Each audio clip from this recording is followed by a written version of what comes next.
मैं जा सकता हूँ। चलें स्टार्ट कर दे। स्टेप 1 तो हम कर रहे थे जनरल प्रिंसिपल एंड आइसोलेशन। पहला स्टेप क्या था? मेटलर्जी। मेटलर्जी का पहला स्टेप क्या था? एनरिचमेंट ऑफ ओर और कंसंट्रेशन ऑफ ओर। एनरिचमेंट के अंदर 4 टाइप आपको बताए, आपका hydraulic washing, froth flotation, magnetic separation और लीचिंग, केमिकल रिडक्शन जिसे कहते हैं। स्टेप 2 है बच्चे रिडक्शन। स्टेप 2 पहले इसको करते हैं ये लोग कन्वर्जन टू, रिडक्शन से पहले कन्वर्जन टू मेटल ऑक्साइड। जो कंसंट्रेटेड ओर होता है, कंसंट्रेटेड ओर को जो हम उधर से मिट्टी विट्टी हटा के लाए हैं ना, हमने मिट्टी हटाई, उसमें से इम्प्यूरिटी गैंग पार्टिकल हटाया, उसको अब ऑक्साइड में बदलते हैं। ऑक्साइड में बदलने के 2 स्टेप होते हैं, रोस्टिंग और कैल्सिनेशन। ये तो हमने 10th में पढ़ा है सबने, रोस्टिंग और कैल्सिनेशन पढ़ा है 10th में। सुन लो, रोस्टिंग में क्या होता है? It is for sulphide ore, it is for sulphide ore. Calcination is for carbonate ore. ये सल्फाइड के लिए, वो सिर्फ कार्बोनेट के लिए। होता क्या है इनमें कि जैसे मैंने गैलेन, ये जिंक सल्फाइड था, जिंक सल्फाइड को आपने हाइड्रोलिक वॉशिंग से या फ्रोथ फ्लोटेशन से साफ होगा ना। ये फ्रोथ फ्लोटेशन में एक बात रह गई, मैं अभी बता देता हूँ। पहले एक ना टर्म है उसमें, उस टर्म को कहते हैं डिप्रेसेंट। ये फ्रोथ फ्लोटेशन में इस्तेमाल होता है। डिप्रेसेंट कई बार ऐसा होता है कि जब जमीन से ये लोग ओर निकालते हैं तो जिंक सल्फाइड ओर के साथ 2 ओर आ जाते हैं। जिंक सल्फाइड और लेड सल्फाइड का मिक्सचर आ जाता है। आपने फ्रोथ फ्लोटेशन से आपने साफ किया तो 2 ओर आ गए। अब मुझे तो सिर्फ जिंक सल्फाइड चाहिए या मुझे सिर्फ लेड सल्फाइड चाहिए, 2 आ गए झाग में। जो ऊपर फ्रोथ बना उसको छाना तो 2 और आ गए उसके अंदर, क्योंकि दोनों का मिक्सचर निकाला था मिट्टी से। तो उसमें डिप्रेसेंट मिलाया जाता है। डिप्रेसेंट याद रखना, डिप्रेसेंट ऐड किया जाता है इन मिक्सचर ऑफ 2 सल्फाइड और टू सेपरेट देम। इसमें ये लोग डिप्रेसेंट मिलाते हैं, उस डिप्रेसेंट का नाम है sodium cyanide. Sodium cyanide is a depressant which separate 2 sulphide ores. 2 sulphide ore को अलग अलग करने के लिए डिप्रेसेंट मिलाया जाता है। तो NaCN क्या करता है? लेड सल्फाइड को अपने साथ डिसॉल्व कर लेगा और इसको नहीं डिसॉल्व करेगा, इसको अपने साथ घोल देगा, घुल जाएगा ये, और ये अलग से चला जाएगा बिना घुले, उसके साथ उसको सोल्यूबल नहीं होगा। तो जो सोल्यूबल नहीं होगा तो उसको फिर आगे फिर फर्दर साफ करते हैं। तो NaCl में क्या घुल जाता है? सोल्यूबल विद PbS, और बाकी जो बच गया वो जिंक सल्फाइड अलग बच गया, उसको नेक्स्ट स्टेप में साफ करते हैं। अब उसके नेक्स्ट स्टेप में उसका रोस्टिंग करा जाता है। रोस्टिंग का मतलब होता है ऑक्सीजन के प्रेजेंस में इसे हीट करना। अब मुझे सल्फर हटाना है, मिट्टी तो हट गई है इसकी, मुझे प्योर जिंक चाहिए, तो सल्फर डायरेक्ट नहीं हटता। पहले ही क्या करते हैं, उसे हीट करते हैं, तो सल्फर जैसे हटता है वहां ऑक्सीजन लग जाता है, जिंक ऑक्साइड बनता है। सल्फर भी ऑक्सीजन के साथ रिएक्ट करेगा, इसे बैलेंस कर लेना। तो जिंक ऑक्साइड बन गया, मतलब मेटल ओर से क्या बन गया? Metal oxide. ये स्टेप 2 तो क्या था? मेटल ऑक्साइड में कन्वर्ट होना। सीधा मेटल हटता नहीं है, पहले उसको सल्फाइड से किस में बना देते हैं? ऑक्साइड में। बोलते हैं ऑक्साइड में क्यों बनाया? Because it is easier to remove oxide then sulphide.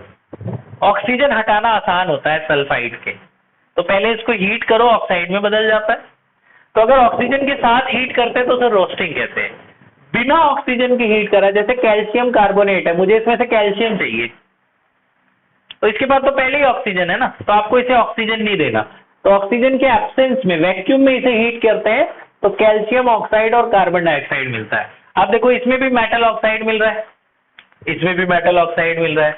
ऐसे जिंक कार्बोनेट है, जिंक कार्बोनेट को हीट करोगे तो क्या मिलेगा? Zinc oxide plus carbon dioxide. मतलब इन दोनों में मिल क्या रहा है? दोनों में मेटल ऑक्साइड ही मिल रहा है ना। ये स्टेप 2 क्या है? Conversion of metal into metal oxide. Metal ore को मेटल ऑक्साइड में कन्वर्ट करना।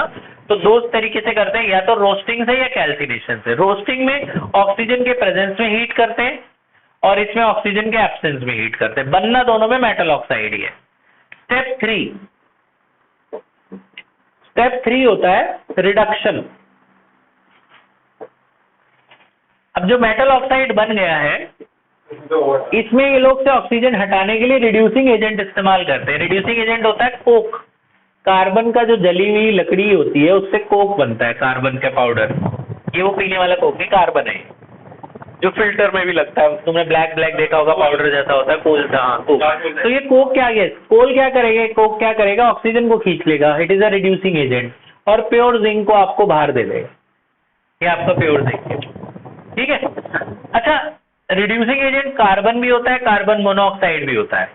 एक डायग्राम होता है जो बताता है, पहले ये लोग ना रिड्यूसिंग एजेंट को सेलेक्ट करते हैं, सबके लिए अलग अलग रिड्यूसिंग एजेंट होता है, तो सेलेक्ट करने के लिए एक ये लोग ग्राफ है एक, उस ग्राफ को कहते हैं एलिंगम डायग्राम। एलिंगम डायग्राम हो सकता है आपको पेपर में आए तो बना बनाया आएगा। This is a graph between Gibbs energy and temperature, delta G और टेम्परेचर का ग्राफ है।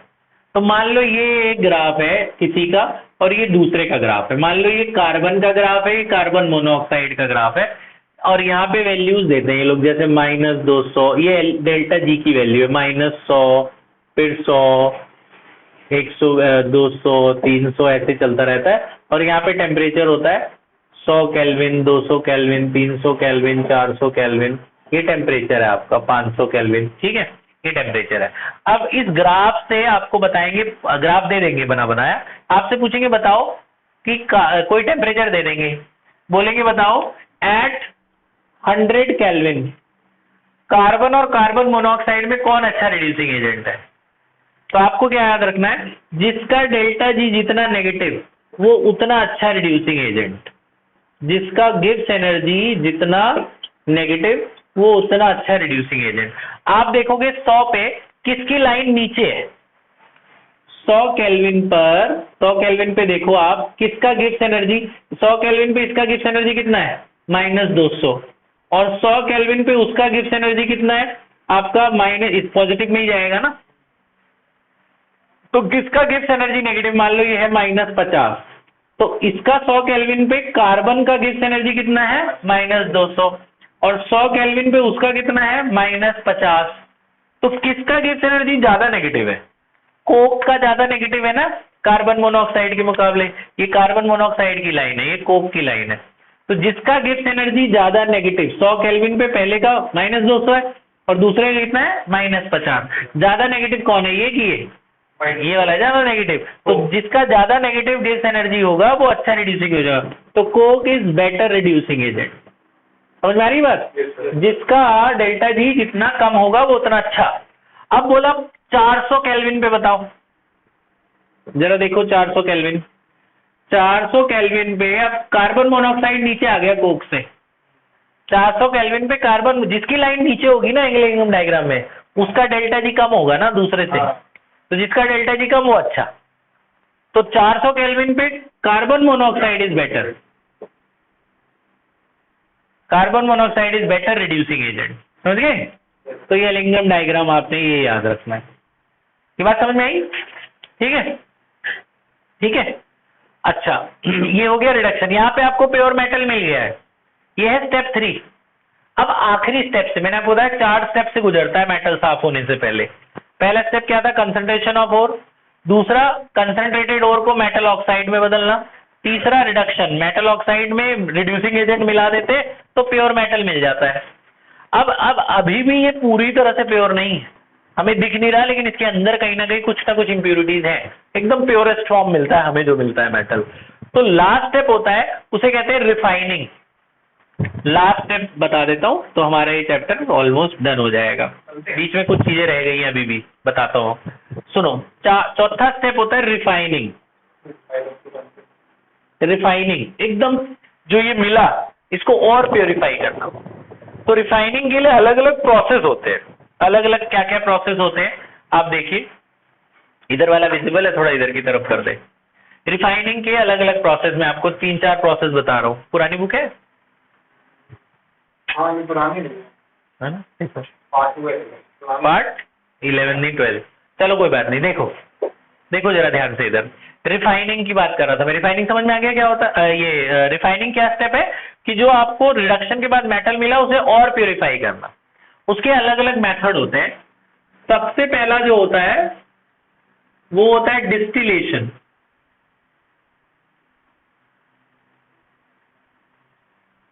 डिस्टिलेशन, फिर एक तो है लिक्वेशन। मैं आपको समझा देता हूँ, इनके नोट्स भेज दूंगा आपको मैं। फिर होता है जोन रिफाइनिंग। ये सब पहले कोर्स का पार्ट था, आजकल नहीं आ रहा, लेकिन सीयूईटी वाले ने रखा हुआ है। बोर्ड मैटर नहीं करते। 75% मैटर करते हैं वो भी। देखो देखो हाँ, देखो डिस्टिलेशन, डिस्टिलेशन क्या होता है, जो लो बॉइलिंग वाले मेटल्स होते हैं उनको डिस्टिलेशन से साफ किया जाता है। जैसे मरकरी, मरकरी का बॉइलिंग पॉइंट बहुत कम होता है, मरकरी लिक्विड स्टेट में पाया जाता है। तो ये क्या करते हैं, ऐसा सा एक इंस्ट्रूमेंट लेते हैं, यहां पे मरकरी है, ठीक है, मरकरी को ध्यान से देखना, यहाँ हीट करते हैं ये लोग बर्नर से। क्या हुआ, सुनो सुनो सुनो, मरकरी को हीट करते हैं, हीट करते हैं तो मरकरी का आपका वेपराइजेशन जल्दी हो जाता है क्योंकि बॉइलिंग पॉइंट कम है, तो ये वेपर बन जाएगा। मरकरी जो होगा बहुत जल्दी वेपर बन जाता है, तो मरकरी वेपर बनेगा और ठंडा होके ना कंडेंस होके यहाँ बूंद बूंद गिरता रहेगा, ड्रॉप बाय ड्रॉप इधर मरकरी गिरता रहेगा। जो उसकी इम्प्योरिटी होगी ना वो यही बच जाएगी, वो जल्दी वेपराइज नहीं होगी। प्योर मरकरी, जैसे पानी को डिस्टिलेशन से डिस्टिल वाटर बनाते हैं ना ये लोग, डिस्टिल वाटर कैसे बनता है, पानी गर्म कर देते हैं, भाप बन जाता है, तो वो भाप बन के ठंडा होके कंडेंस होके यहाँ गिरता रहेगा ना, जो इम्प्योरिटी होगी वो तो नहीं वेपराइज होगी, इम्प्योरिटी यही रह जाती है, डिस्टिल वाटर बन जाता है। ऐसे ही मरकरी को आपने साफ किया है, मरकरी को यहाँ से मान लो आपको मरकरी मिला, लेकिन अभी भी उसके अंदर इम्प्योरिटी है, इसको ये लोग बॉयल करते हैं, बहुत जल्दी बॉयल हो जाता है मरकरी, बॉयल हुआ वेपर बन गया, वेपर होके बड़ी दूर तक पाइप लेके जाते हैं, वो पाइप वहां तक जाते हैं, टेम्परेचर ठंडा हो जाएगा, जब ठंडा हो जाएगा तो वो ड्रॉप बाय ड्रॉप गिरती रहेगी इसके अंदर, तो यहाँ पे आपको प्योर मरकरी मिल जाएगी। अब इसके अंदर कोई भी इम्प्योरिटी नहीं है, दिस इज कॉल्ड डिस्टिलेशन। फिर एक होता है लिक्वेशन, अगला लिक्वेशन होता है ये टिन वगैरह के लिए, टिन टिन का मेल्टिंग पॉइंट बड़ा कम होता है, टिन के वो होता है ना जिसके अंदर 15-15 लीटर के तेल आते हैं, वो कनस्तर जो बड़े बड़े होते हैं, टिन का डब्बा जो होता है, हाँ, तो ये टिन वगैरह के लिए टिन का मेल्टिंग पॉइंट बहुत कम होता है, तो क्या करते हैं कि ऐसा स्लोप सा बनाते हैं, जो झूला नहीं होता हमारा जैसा स्लोप जिसमें बच्चे स्लाइड करते हैं ऊपर से, ऐसा सा बनाते हैं, यहाँ पे टिन को रखते हैं और इसको हीट करते हैं, टिन बड़ी जल्दी पिघल जाता है पिघल के झूले से फिसलता हुआ पानी की तरह बहता बहता टिन नीचे आता रहता है, वहां से फिर उसको लेते जाते हैं। तो मिट्टी वगैरह जो इसके अंदर कुछ भी इम्प्योरिटी होगी ना वो नहीं पिघलेगी, वो वहीं रह जाएगी, मेटल पिघलता हुआ पानी की तरह बहता बहता बहता बहता नीचे आता रहता है, उसको आगे लेते हैं ठंडा करके फिर आगे टिन बनाते रहते हैं, ठीक है, क्योंकि इसका मेल्टिंग पॉइंट बहुत कम है, बड़ी जल्दी पिघल जाता है टिन, पिघल के स्लोपिंग फर्नेस है, स्लोपिंग फर्नेस कहते हैं, स्लोपिंग फर्नेस से नीचे आ जाता है, उसे साफ कर लेते हैं, ऊपर इम्प्योरिटी, ऊपर मिट्टी रह गई, जैसे यहाँ मरकरी में यहाँ मिट्टी रह गई, वहां पे ऊपर स्लोपिंग फर्नेस में मिट्टी रह गई, समझ रहे हो, समझाया। फिर जोन रिफाइनिंग तीसरा, ये क्या है, ये हाई मेल्टिंग मेटल के लिए होता है जिसका बहुत ज्यादा मेल्टिंग पॉइंट होता है, जैसे जर्मेनियम, ये सेमीकंडक्टर में भी इस्तेमाल होता है? हाँ, इनका ना मेल्टिंग पॉइंट बहुत ज्यादा होता है। हाँ, तो ये करते क्या है, देखो जोन रिफाइनिंग क्या होता है, मान लो ये जर्मेनियम का क्रिस्टल है, ये मान लो मैंने जर्मेनियम साफ कर लिया है सब कुछ, लेकिन मुझे अभी भी पता है इसके अंदर इम्प्योरिटी है, पता क्या करते हैं, एक सर्कुलर हीटर होता है, वो समझ लेना, मैं नोट भेज दूंगा, आप समझना ध्यान से, आपको याद रहेगा, रिकॉर्डिंग भी देख लेना।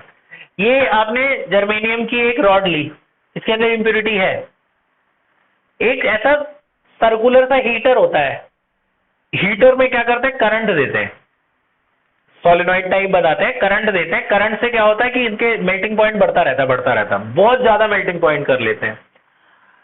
अब ऐसा होता है कि भाई जब बहुत ज्यादा मेल्टिंग पॉइंट कर लेते हैं तो ये पिघलेगा ही नहीं, मतलब इसका मेल्टिंग पॉइंट बहुत ज्यादा है, इतने ज्यादा तक हम नहीं जाते, इम्प्योरिटी मेल्ट होने लग जाती है, तो ये क्या करते हैं, इस सर्कुलर हीटर को मूव कराते हैं, सर्कुलर हीटर मूव करेगा, उसके साथ जो पिघली हुई इम्प्योरिटी है ना वो भी मूव कराते हैं, मूव कराते कराते ऐसे 3-4 बार करते हैं, जो भी अंदर की इम्प्योरिटी होगी वो पिघलती पिघलती पिघलती पिघलती एक किनारे चली जाती है, ऐसे 3-4 बार करेंगे, सारी इम्प्योरिटी एक किनारे आ जाएगी, फिर वो हिस्सा टूट के फेंक देते हैं, ये जो बच गया ये प्योर मेटल है, ये पिघला ही नहीं क्योंकि इसका मेल्टिंग पॉइंट तो बहुत ज्यादा था, इम्प्योरिटी पिघल गई, पिघल के एक किनारे पे ले गए, ये हिस्सा तोड़ के फेंक दिया, इम्प्योरिटी गई, ये प्योर मेटल बच गया।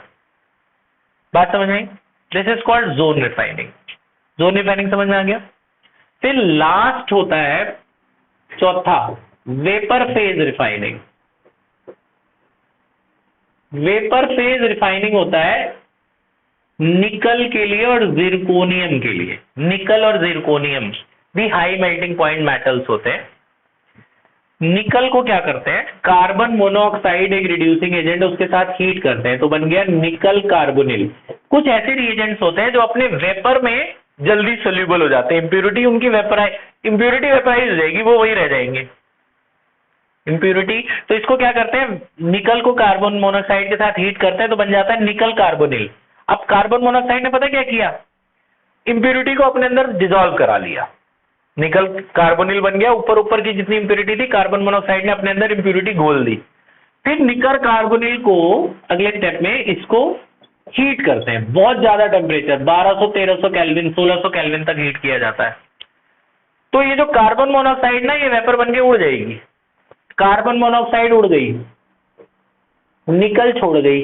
जब ये उड़ी तो अपने वेपर के अंदर, अपने वेपर फेज के अंदर इंप्योरिटी भी ले गई, जो छोड़ गई वो प्योर निकल छोड़ गई। ये प्योर निकल है। बात समझ आई? प्योर निकल छोड़ गई, इंप्योरिटी वेपर में इंप्योरिटी डिसॉल्व हो जाती है। ये सब इन्होंने स्टडी किया पहले, तब किया। वेपर में इंप्योरिटी डिसॉल्व होकर चली गई, इसलिए वेपर फेज रिफाइनिंग कहते हैं और प्योर निकल छोड़ गई। सेम फॉर जिरकोनियम, जिरकोनियम भी ऐसी है। जिरकोनियम आयोडीन के साथ, ये पहले स्टडी करते किसके साथ ये घुल रहा है, किसके साथ वेपराइज हो रहा है। आयोडीन के साथ इन्होंने देखा जिरकोनियम घुल रहा है, जिरकोनियम भी अच्छा मेटल होता है। जिरकोनियम आयोडाइड बन जाता है ZrI4। पहले स्टेप में इंप्योरिटी डिसॉल्व कर ली इसने, फिर हीट करते हैं 1600 केल्विन के आसपास, आयोडीन गया, जिरकोनियम छोड़ गया। आयोडीन गया तो इंप्योरिटी भी ले गया अपने साथ, प्योर जिरकोनियम बाहर आ गया। बात समझ में आई? तो ये मेन चीजें खत्म हो गई है। एक दो छोटे छोटे टॉपिक और बचे हैं, वो नेक्स्ट उसमें बता दूंगा आपको मैं।